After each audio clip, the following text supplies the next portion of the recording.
12 ayat 1 sampai dengan 14. Saudara-saudara yang dikasihi Tuhan, selamat pagi. Salam sejahtera untuk kita semua. Hari ini menurut kalender gereja kita memasuki Minggu Sengsara yang kedua.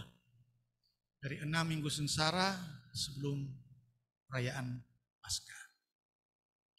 Seperti sudah diberitakan juga di minggu yang lalu bahwa sebagai gereja kita mempunyai minggu-minggu sengsara ini sebenarnya sebagai bulan puasa.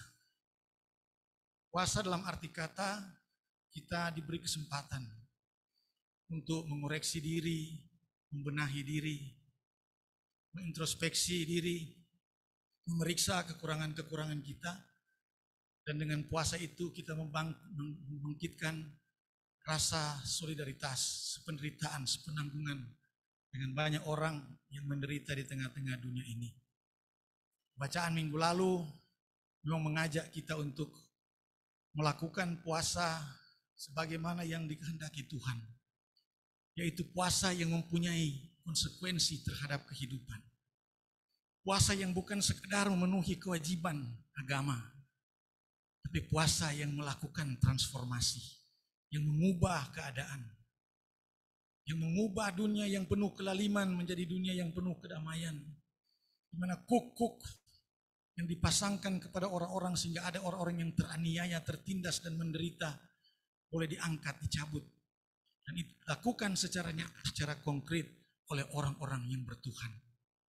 Oleh karena itu Tuhan dalam bahasa yang disebutkan oleh Nabi Yesaya mengatakan bukan puasa yang ia kehendaki, bukan puasa yang hanya sekedar dilakukan untuk menyenangkan Tuhan. Seakan-akan Tuhan yang harus memperhatikan orang-orang yang melakukan puasa itu. Puasa yang seperti itu hanya memenuhi kehidupan agama. Dan bagaimana ada puasa sementara puasa tapi tetap kelaliman tetap berlangsung. Penindasan terhadap pekerja-pekerja tetap berlangsung. Kehidupan tidak berubah. Sehingga hari ini kita diajak, atau di minggu sengsara yang kedua ini, kita diajak untuk merenungkan aspek lain dari minggu sengsara itu, yaitu panggilan untuk pertobatan. Jadi kalau minggu lalu kita ditekankan pada aspek puasa dalam pengertian melakukan kehendak Tuhan, maka di minggu ini kita akan mendalami lebih jauh apa artinya minggu-minggu sengsara bagi panggilan pertobatan. Dan pertobatan yang bagaimana yang sebenarnya diinginkan oleh Tuhan terjadi di tengah-tengah kehidupan kita. Untuk itu kita mau cerita sedikit pengalaman yang kita lihat dan amati di satu negara di dunia ini, yaitu di Afrika Selatan. Tahun 2003 kita pertama kali kunjungi negara ini.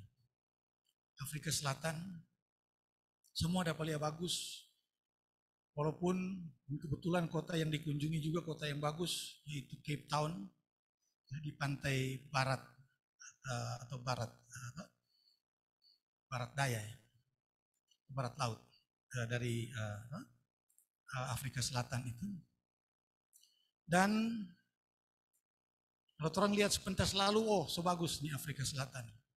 Tapi kalau orang lihat ke dalam sejarah, ini negara yang 40-an tahun lebih dikuasai oleh politik yang disebut politik apartheid. Apartheid itu bahasa Afrikaans, bahasa orang Afrika Selatan untuk separateness. Jadi keterpisahan. Jadi ada segregasi rasial.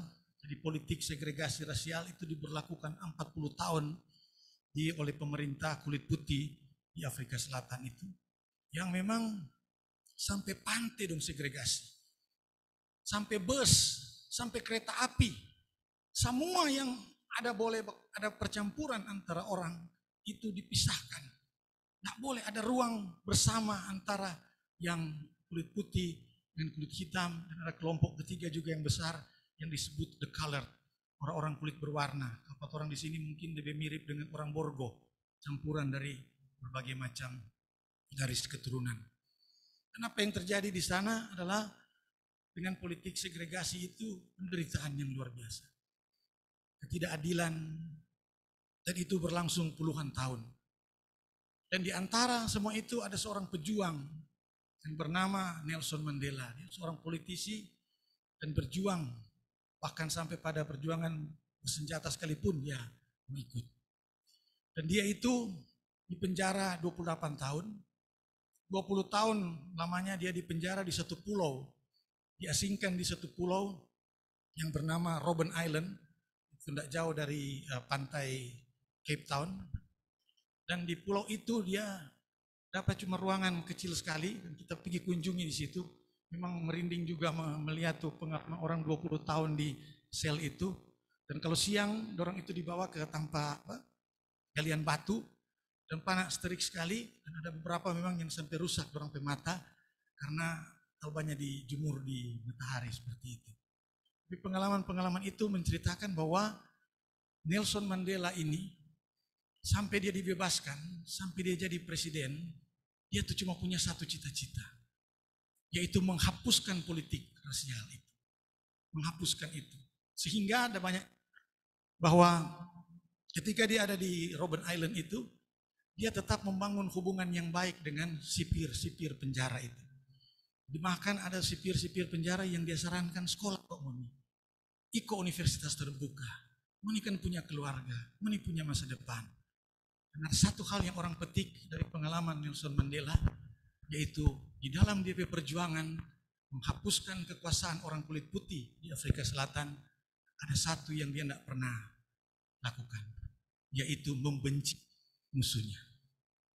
Dan itu yang membuat dia ketika bebas dan jadi presiden, dia melakukan sesuatu yang tidak mungkin dilakukan mungkin oleh orang lain, yaitu membawa bangsa yang sudah dicerai-beraikan 40-an tahun dalam politik segregasi yang sangat parah dengan korban yang begitu banyak. Dia mampu mempersatukan kembali semua elemen masyarakat menjadi satu bangsa Afrika dengan orang bendera yang rupa pelangi, banyak warna itu. Bahkan itu lagu kebangsaan, itu Nkosi Sikelele Afrika, Tuhan memberkati Afrika, itu dia gabung dengan lagu kebangsaan dari kaum apartheid. Orang kalau menyanyi lagu kebangsaan di Afrika Selatan, orang menyanyi 2 kali. Nkosi Sikelele Afrika, kemudian sambung dengan itu lagu kebangsaan yang lain. Lalu di semua tempat dia nyendak backing perubahan. Di mana ada orang kulit putih, kulit hitam, dan ada film yang menarik, Invicti, itu kalau tidak salah itu Invictus, kalau tidak salah itu film itu. Matt Damon yang main, Morgan Freeman yang menceritakan itu tim rugby Afrika Selatan yang bertarung di kejuaraan setelah Nelson Mandela menjadi presiden. Dan apa yang dia buat itu dilandasi oleh satu keinginan untuk mempersatukan kembali bangsa yang sudah terpecah-pecah karena kekerasan. Tapi dia nggak backing sekedar backing itu. Tapi dia backing ada satu panitia yang disebutkan Committee of Truth and Reconciliation. Komite panitia kebenaran dan rekonsiliasi.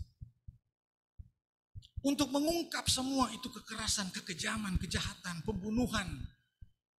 Itu extrajudicial killing, pembunuhan-pembunuhan di luar pengadilan atau di luar pembunuhan orang Petrus dulu. Semua dia ungkapkan dan dia mempertemukan korban dengan pelaku. Dan ada banyak film yang menceritakan dan buku yang menceritakan perjumpaan-perjumpaan korban dan pelaku. Ada keluarga yang pernah lihat itu orang yang bunuh orang DP keluarga, DP suami atau papa. Orang kasih baku dapa dengan istri dan anak-anak. Dan dipertemukan seperti itu. Dan hanya ada satu yang bisa mempertemukan itu. Yaitu satu kekuatan yang tidak terbayangkan. Orang boleh simpulkan sebagai cinta kasih Allah. Dan ini digambarkan di dalam kehidupan masyarakat Afrika Selatan itu sebagai era pertobatan dan rekonsiliasi. Sehingga pertobatan sebagaimana juga yang orang maksudkan dalam kekristenan, kalau orang ambil contoh rupa di Afrika Selatan ini, bukan sekedar ritus, bukan sekedar satu ungkapan saja. Tapi dia harus betul-betul bersumber dari ketulusan untuk melakukan perubahan. perubahan. Bayangkan itu orang-orang yang melihat itu pembunuh-pembunuh dalam keluarga. Pada akhirnya bersedia mengampuni. Bersedia bahkan ada yang menjadi bersahabat satu dengan yang lain. Setelah melewati masa-masa yang sulit itu. Dan dunia baru sepertinya lahir di Afrika Selatan. Yang belum pernah ada sebelumnya. Saudara-saudara yang dikasihi Tuhan, gambaran seperti ini juga dialami oleh orang-orang Israel ketika pulang dari pembuangan dan melihat segala kehidupan itu dengan tantangan-tantangan yang baru. Dan harapan-harapan untuk supaya boleh dipulihkan, boleh mendapatkan kehidupan yang baru, seperti dalam trompet pembacaan di Zakaria ini, dihubungkan dengan Allah akan mengirim, mencurahkan roh pengasihan dan roh permohonan atas keluarga Daud dan atas penduduk Yerusalem. Dan mereka dibuat untuk menyadari apa yang sudah terjadi sebelumnya. Seperti di Afrika Selatan yang kita ceritakan tadi, komite atau Committee of Truth and Reconciliation itu membongkar sejarah, mengangkat luka-luka masa lalu, ditampilkan kembali peristiwa-peristiwa itu. Untuk mengorek ini luka, bikin luka ulang. Tapi dengan bikin luka ulang itu orang kemudian menyadari, aduh, siapa orang dah bikin begitu. Dan di mana-mana penyesalan selalu tiba kalau sesuatu sudah terjadi. Oleh karena itu pertobatan adalah mengingatkan kita, panggilan pertobatan itu untuk gali lagi. Di mana ada kekerasan, di mana ada kehancuran. Di mana ada kehidupan yang tidak lagi mencerminkan kehidupan yang dikasihi dan diberkati oleh Tuhan. Tercerai-berai, permusuhan, dendam, amarah, segala macam yang mengakibatkan penderitaan-penderitaan yang terjadi di kehidupan. Maka pertobatan adalah titik di mana orang menyadari dengan penyesalan. Aduh, siapa jadi begini? Siapa kenyataannya seperti ini? Saudara-saudara yang dikasihi Tuhan, dalam trompet kehidupan seperti yang ada sekarang, di minggu-minggu sengsara ini, panggilan pertobatan adalah panggilan restorasi. Panggilan untuk memulihkan, panggilan untuk mengubah perhatian dari perhatian pada diri sendiri menjadi perhatian kepada dunia. Dan ini perlu dilakukan dengan satu kerinduan, satu keinginan, yaitu untuk memperdamaikan semua. Dan orang sedih kalau orang melihat bahwa keadaan gereja seperti sekarang ini ada banyak keluhan bahwa kenapa bukan rekonsiliasi yang terjadi. Kenapa sidang-sidang gerejawi, pertemuan-pertemuan gerejawi, acara-acara gerejawi bukan mencerminkan rekonsiliasi, bukan mencerminkan pendamaian, bukan mencerminkan pertobatan, bukan mencerminkan kesadaran bahwa ada yang salah atau orang mesti perbaiki. Tapi lebih banyak mencerminkan pada penggumpalan-penggumpalan kekuasaan, kesombongan, keangkuhan. Lupa senang kalau ada orang lain menderita. Lupa senang kalau ada orang lain susah. Lupa senang kalau ada orang lain terpinggirkan dari kehidupan yang layak. Dan pertobatan adalah titik di mana kita menyadari bahwa Kristus mengubah sejarah, membalikkan sejarah. Dan ada contoh-contoh dalam sejarah di mana ada momentum-momentum untuk membalikkan sejarah itu. Seperti contoh yang kita sebut tadi di Afrika Selatan. Tapi dibutuhkan adalah seorang seperti Nelson Mandela yang mengubah perspektif bahwa apapun yang dilakukan, baik di politik, baik dalam keputusan-keputusan kehidupan, tidak boleh ada kebencian dan dendam. Tidak boleh diberikan ruang untuk kebencian dan dendam. Karena kebencian dan dendam itu mengubah seluruh inspirasi untuk menghadirkan tanda-tanda kehadiran Tuhan menjadi arena untuk mengungkapkan kepentingan-kepentingan dan dendam serta amarah pribadi. Itu tidak boleh. Sehingga gereja harus menjadi wadah rekonsiliasi, wadah pendamaian, wadah mempertemukan orang-orang yang bertentangan, yang berbeda. Wadah untuk mempersatukan. Wadah untuk mencerai-beraikan. Tapi orang realitas bilang apa? Buktinya gereja-gereja di mana-mana banyak sekali. Dan belum bisa ada ide untuk menyatakan gereja-gereja mari orang bersatu bersama-sama. Dan kalau cari DP akar perbedaan itu lebih banyak bukan pada ajaran-ajaran yang berbeda, tapi pada urusan uang dan kekuasaan.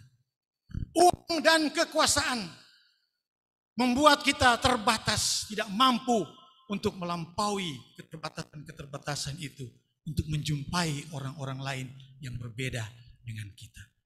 Untuk memulaikan sesuatu yang baru secara bersama-sama. Untuk mengubah jalannya sejarah dari perbedaan-perbedaan itu menjadi kesatuan, mencerminkan tubuh Kristus yang esa. Apakah tidak cukup tubuh Kristus itu telah disalibkan, sehingga dia harus lagi memandang kehidupan gerejanya di muka bumi ini yang tercerai-berai, terpecah-pecah, dan lebih banyak didasarkan bukan pada ketaatan iman atau ketulusan atau kerinduan untuk menghadirkan Allah, tapi lebih banyak oleh